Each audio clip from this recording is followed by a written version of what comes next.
আজকের অনুষ্ঠানের প্রধান আকর্ষণ জনাব জালাউদ্দিন সরকার সাহেবকে তার মূল্যবান বক্তব্য রাখার জন্য আহ্বান জানাচ্ছি।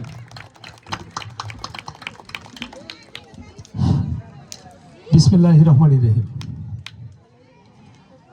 ঐতিহ্যবাহী নোয়াবালী গাজী উচ্চ বিদ্যালয়ের বার্ষিক ক্রীড়া প্রতিযোগিতা পুরস্কার বিতরণী অনুষ্ঠান 2026 অধ্যকার অনুষ্ঠানের শ্রদ্ধাভাজন সভাপতি অত্র বিদ্যালয়ের প্রতিষ্ঠাতা মরহুম আসাদুজ্জামান সাহেবের সুযোগ্য কন্যা জনাবা সাদিয়া আফরোজ রিমা, উপস্থিত আছেন ওনারই স্নেহভাজন ছোট ভাই আমাদের অভিভাবক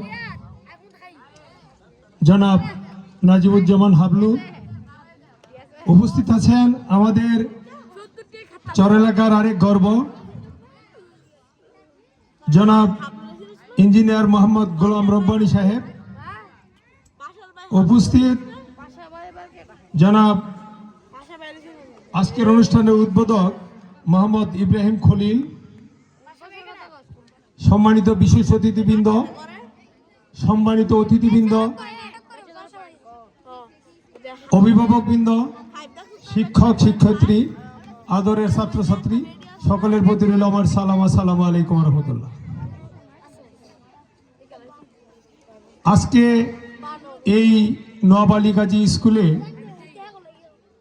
বার্ষিক ক্রীড়া অনুষ্ঠানে উপস্থিত হতে পেরে নিজেকে অত্যন্ত ধন্য মনে হচ্ছে। কেননা এই নোয়াবালী গাজী স্কুল আমাদের নজরপুর ইউনিয়ন, বিশেষ করে আমাদের কোনো উচ্চ মাধ্যমিক কোনো বিদ্যালয় ছিল না নজরপুর ইউনিয়নে। মতুল্লা ভূঁইয়া স্কুলটা যেটা ছিল, এটা মরহুম মতুল্লা ভূঁইয়া সাহেব আমাদের চর অঞ্চলের জন্য একটা সুবিধাজনক স্থানে করিমপুর এবং নজরপুরে একবারে যেটা আমরা ভোটার সীমানা বলি ওইখানে স্থাপিত করে গেছেন। একটাই বিদ্যালয় ছিল। আমাদের মরহুম আসাদুজ্জামান সাহেব ইনি আমাদের এই অঞ্চলের ছাত্রছাত্রীদের শিক্ষার সুব্যবস্থা করার জন্য ওনায় এই স্কুলটা এই এলাকার যারা সুধীজন গুণীজন তাদের সাথে পরামর্শ করে প্রতিষ্ঠা করে গেছেন। আমি মরহুম আসাদুজ্জামান সাহেবের আত্মার মাগফিরাত কামনা করছি। আল্লাহ যেন ওনাকে পরপারে বেহেশতের সর্বোচ্চ মাকাম জান্নাতুল ফেরদাউস নসিব করে। আমি আজকে যেই অনুষ্ঠান বার্ষিক ক্রীড়া অনুষ্ঠান, এইখানে আমার কাছে আসলে আমার কথাটা উপস্থাপনা একটু ত্রুটি আসছে। যেমন আমাদের এই নোয়াবালী গাজী স্কুলের যিনি প্রধান শিক্ষক, উনি অত্যন্ত আন্তরিক এবং সততা, নিষ্ঠা এবং এলাকার ছাত্রছাত্রীদের প্রতি দরদ এবং অভিভাবকদের প্রতি অত্যন্ত সম্মান রেখে এই স্কুলটা পরিচালনা করা যাচ্ছে।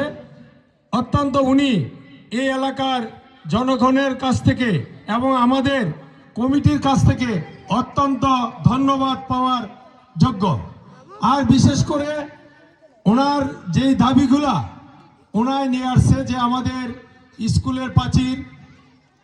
স্কুলের প্রাচীরের ব্যাপারে আপনারা জানেন, গত কয়েক মাস আগে আমাদের জাতীয়তাবাদী দল বিএনপির ধানের শীষ প্রতীকের প্রার্থী জনাব খায়রুল কবির খোকন ভাই একটা ফুটবল টুর্নামেন্টে উপস্থিত হয়েছিল। ওনার কাছে আমরা জোরালো দাবি করেছিলাম যে এই স্কুলের প্রাচীর এবং এটা যাতে এমপিভুক্ত করা হয়, এই জন্য যাতে ওনার সুদৃষ্টি রাখে। ইনি আমাদেরকে কথা দিয়েছে যে ইনি যদি আগামী 12ই ফেব্রুয়ারি নির্বাচনে উনি যদি নির্বাচিত হতে পারে, ইনশাল্লাহ ইনি প্রথম যে উন্নয়ন বরাদ্দটা ওনায় পাবে, ওই বরাদ্দ থেকে এই নোয়াবালী গাজী স্কুলের প্রাচীরের ব্যবস্থা ইনশাল্লাহ করবে। আর বিশেষ করে ওনার কাছে আমাদের আরেকটা যেই জোরালো দাবি, এমপি ভুক্তর ব্যাপারে আমাদের প্রধান শিক্ষক সাহেব অত্যন্ত পরিশ্রম করে যাচ্ছে, সর্বক্ষণ এটার কি কখন কি হচ্ছে এগুলো আমাদেরকে অবহিত করছে, যাতে এমপি ভুক্ত হয় এর কার্যক্রম চলতেছে। ইনশাল্লাহ আমি আশাবাদী যে নরসিংদী সদর অঞ্চলে যদি একটা স্কুল এমপি ভুক্ত হয়, ইনশাল্লাহ নবালি গাজী স্কুল এমপি ভুক্ত হবে। আর এই জন্য এটার বিশেষ কৃতিত্ব আমি দিব বাবু জ্যোতিরাম দাসকে। উনি অত্যন্ত মনোযোগের সহিত সর্বক্ষণ প্রশাসনের সাথে যোগাযোগ রেখে আমাদেরকে অবহিত করে উনি এটার কার্যক্রম পরিচালনা করে যাচ্ছে। আর বিশেষ করে আমাদের স্কুল, আপনাদের প্রাণের স্কুল এই নবালি গাজী স্কুল, এইখানে আজকে যেই ছাত্রছাত্রী অভিভাবক আপনারা যারা উপস্থিত হয়েছেন, আপনারা সবসময় এই স্কুলের প্রতি সুদৃষ্টি রাখবেন। এই স্কুলটা যদি আমরা সুন্দরভাবে পরিচালনা করে আমরা বিগত বছরে 25 সালে নরসিংদী জেলার মাঝে সর্বোচ্চ মেধা তালিকায় এবং সর্বোচ্চ ফলাফলের দিক দিয়ে এই নবালি গাজী স্কুল সর্বোচ্চ স্থান অধিকার করেছে। উত্তরোত্তর আমরা যদি এইভাবে রেজাল্ট করতে পারি, দেখা যাবে যেমন কাদির মোল্লা স্কুল সারা বাংলাদেশে মেধা তালিকার মাঝে একটা ভালো স্থান করে, আগামী দিনে নবালি গাজী স্কুলও মেধা তালিকায় সারা বাংলাদেশে আমাদের এই চর এলাকার মুখ উজ্জ্বল করবে। আর বিশেষ করে আমি ধন্যবাদ জানাবো আমার পাশে বসা আমাদের চর এলাকার কৃতি সন্তান ইঞ্জিনিয়ার গোলাম রব্বানী সাহেবকে। ইনি আমাদের ছাত্রছাত্রীদেরকে যেই উপদেশমূলক কথাগুলো বলেছে, আসলে শিক্ষাই জাতির মেরুদণ্ড। এই কথা বলতে গেলে আমি বলবো সুশিক্ষাই জাতির মেরুদণ্ড। শুধু লেখাপড়া শিখলেই তারে শিক্ষিত বলা যায় না, তার মাঝে শিক্ষার কতগুলো গুণাগুণ, চরিত্র, মানসিকতা থাকতে হবে। আমাদের মাথায় এইটুকু রাখতে হবে, যারা আমরা আজকে শিক্ষিত হচ্ছি, ছাত্রছাত্রী যারা জনপ্রতিনিধি হচ্ছি, ইঞ্জিনিয়ার, ডক্টর, আরো যারা যেই স্ব পদে অধিষ্ঠিত হতে যাচ্ছি, হব বা এখন আছি, আমাদের মনে রাখতে হবে যে এই দেশের এই খেটে খাওয়া মানুষ, কর্মজীবী মানুষ, শ্রমজীবী মানুষ, তাদের যে অর্থ, তাদের যে ট্যাক্স, তাদের দিয়ে কিন্তু আমাদের বেতন, আমাদের ভাতা, আমাদের শিক্ষকদের বেতন সবকিছু কিন্তু দেওয়া হয়।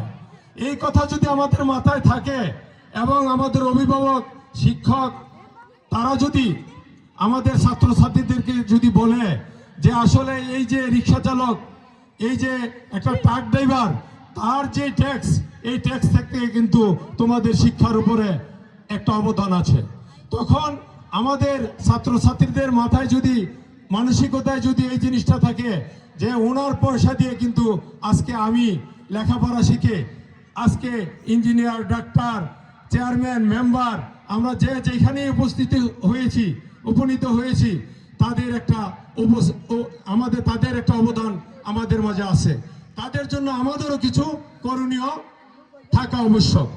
এই জিনিসটা যাদের মধ্যে থাকে তারাই আসলে সুশিক্ষায় শিক্ষিত। আমি ধন্যবাদ জানাই এই ছাত্রছাত্রী এবং অভিভাবকদের উদ্দেশ্যে আমার গোলাম রব্বানী ভাই যে উপদেশমূলক কথাগুলোকে রেখেছে।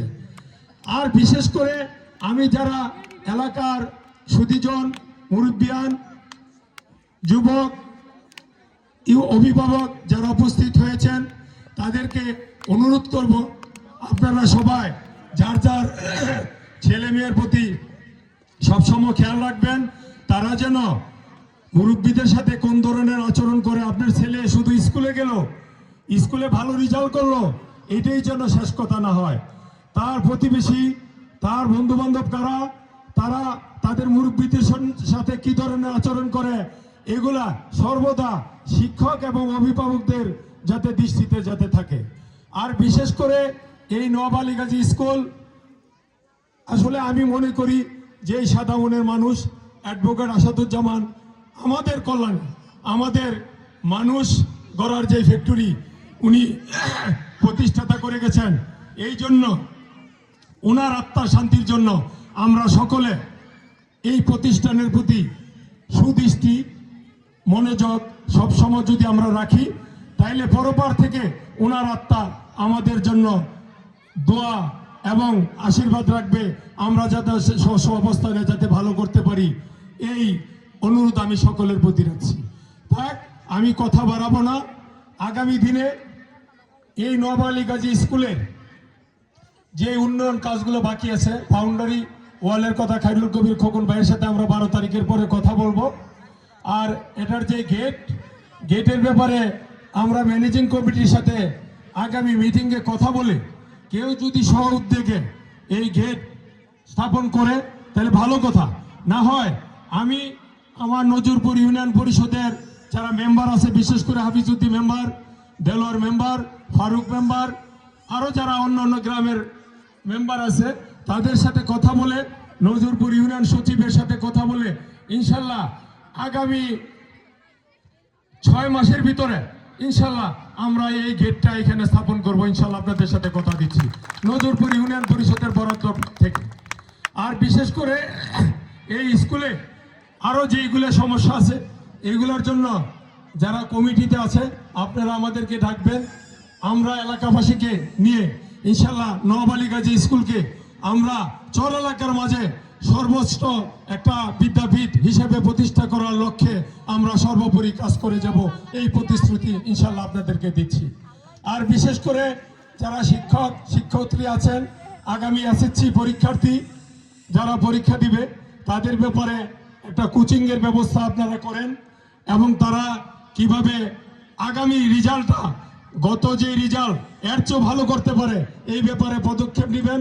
আমাদের কি কি করণীয়, কি সহযোগিতা করলে আপনারা আরো ভালো করতে পারবেন, এই আগামী মিটিংয়ে আপনারা যদি আমাদেরকে অবহিত করেন ইনশাল্লাহ আমরা আপনাদেরকে সহযোগিতার হাত বাড়াবো ইনশাল্লাহ। যাই হোক, অনেক দুপুর গড়িয়ে এখন বিকালের পথে ছাত্রছাত্রীরা যারা আছে তারা পুরস্কার নেওয়ার জন্য অপেক্ষায় আছে। যারা আজকে বিজয়ী হয়েছ তারা পুরস্কার নিবা, কিন্তু যারা আজকে বিজয়ী হতে পারে না তারা কিন্তু একবারে শেষ হয়ে যাওনি। তোমরা আগামী দিনে চেষ্টা চালিয়ে যাবা যাতে আগামী বার্ষিক ক্রীড়া অনুষ্ঠানে বা যে কোনো মাধ্যমে তোমরা যাতে বিজয়ী হতে পারো, এই প্রত্যাশা রেখে এবং আজকের এই সুন্দর আয়োজনের জন্য সকলকে ধন্যবাদ জানিয়ে এবং আদরের ছাত্রছাত্রীদেরকে আমার আদর এবং শুভেচ্ছা জানিয়ে আমি আমার বক্তব্য এখানে শেষ করছি। আসসালামু আলাইকুম ওয়া রাহমাতুল্লাহ। ধন্যবাদ।